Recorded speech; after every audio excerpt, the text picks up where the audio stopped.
ನಮಸ್ಕಾರ ರೈತ ಬಾಂಧವರೇ, ನಾನು ಪ್ರದೀಪ್ ತಂಬಾಕೆ, ಘಾಟಿಪುರ ಗ್ರಾಮ, ಬಸವಕಲ್ಯಾಣ ತಾಲೂಕು, ಬೀದರ್ ಜಿಲ್ಲೆಯಲ್ಲಿ ನಾವು ಓಪನ್ ಪದ್ಧತಿಯಲ್ಲಿ ಎರೆಹುಳ ಗೊಬ್ಬರ ತಯಾರು ಮಾಡುತ್ತೇವೆ ಮತ್ತು ಎರೆಹುಳ ಕೂಡ ಮಾರಾಟ ಮಾಡುತ್ತೇವೆ.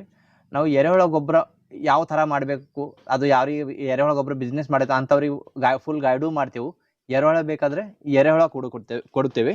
ಈ ಥರ ನಮ್ಮ ಬಳಿ 2 ಪದ್ಧತಿ ಎರೆಹುಳ ಇದೆ. ಇದು ಆಫ್ರಿಕನ್ ತಳಿ, ಇದು ಉದ್ದಾಗಿರ್ತದೆ, ದಪ್ಪ ಮತ್ತು ಉದ್ದಾಗಿರ್ತದ. ಈ ಥರ ಈ ಥರ ದಪ್ಪ ಮತ್ತು ಉದ್ದಾಗಿರ್ತದ. ಇದು ಆಫ್ರಿಕನ್ ತಳಿ. ಮತ್ತೊಂದು ಇದು ಐಸಿನಾ ಫೆಟಿಡಾ ಅಂತೇವೆ ನೋಡ್ರಿ, ಇದು ಆಸ್ಟ್ರೇಲಿಯನ್ ತಳಿ. ಇದು ಸಣ್ಣದಾಗಿರ್ತದೆ, ಈ ಕಡೆ ಭಾಳ ಚಿಕ್ಕದಾಗಿರ್ತದೆ.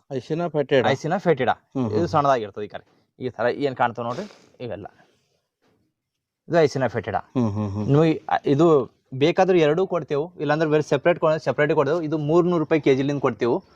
ಆಲ್ ಓವರ್ ಕರ್ನಾಟಕ ಎಲ್ಲಿ ಬೇಕಾದರೂ, ತೆಲಂಗಾಣ ಆಗಲಿ, ಆಂಧ್ರ ಪ್ರದೇಶ ಆಗಲಿ, ಕರ್ನಾಟಕ, ಮಹಾರಾಷ್ಟ್ರ ಎಲ್ಲ ಕಡೆ ಕೊಡ್ತೇವೆ. ಇನ್ನ ತನಕ ನಾವು 2000 ಮಿನಿಮಮ್ 2000 ಕೆಜಿ ತನಕ ಒಬ್ಬೊಬ್ರು ರೈತರಿಗೂ ಕೊಟ್ಟಿದ್ದೆವು. 5 ಕೆಜಿ 2000 ತನಕ ಎಷ್ಟು ಬೇಕಾದ್ರು ಎರೆಹುಳ ಕೊಡ್ತೇವೆ.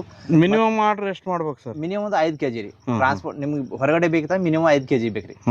ಅಂದ್ರೆ ನಾವು ಕಳಿಸ್ಕೊಡ್ತೇವೆ ಅವ್ರಿಗೆ. ಇಲ್ಲಿಗೆ ಬಂದು ತಗೊಳೋದ್ರೆ ಎಷ್ಟು? ಇಲ್ಲಿ ಬೇಕಾದ್ರೆ 1 ಕೆಜಿ 10 ಕೆಜಿ ಎಷ್ಟು ಒಯ್ಬೋದ್ರಿ. ಮತ್ತೊಂದು ಈ ತರ ನಿಮ್ದು ಸ್ವಂತ ಎರೆಹುಳ ಘಟಕ ಓಪನ್ ಮಾಡ್ಬೇಕಂದ್ರೆ ನಿಮ್ಗೆ ಮಾಹಿತಿ ಬೇಕಂದ್ರೆ ಇದ್ರದ್ದು ಫುಲ್ ಗೈಡ್ ಮಾಡ್ತೀವಿ. ನಿಮ್ ಸ್ವಂತ ಅವ್ರ ಪ್ಲೇಸಿಗೆ ಹೋಗಿ ಗೈಡ್ ಮಾಡ್ತೇವ್ರಿ. Okay sir.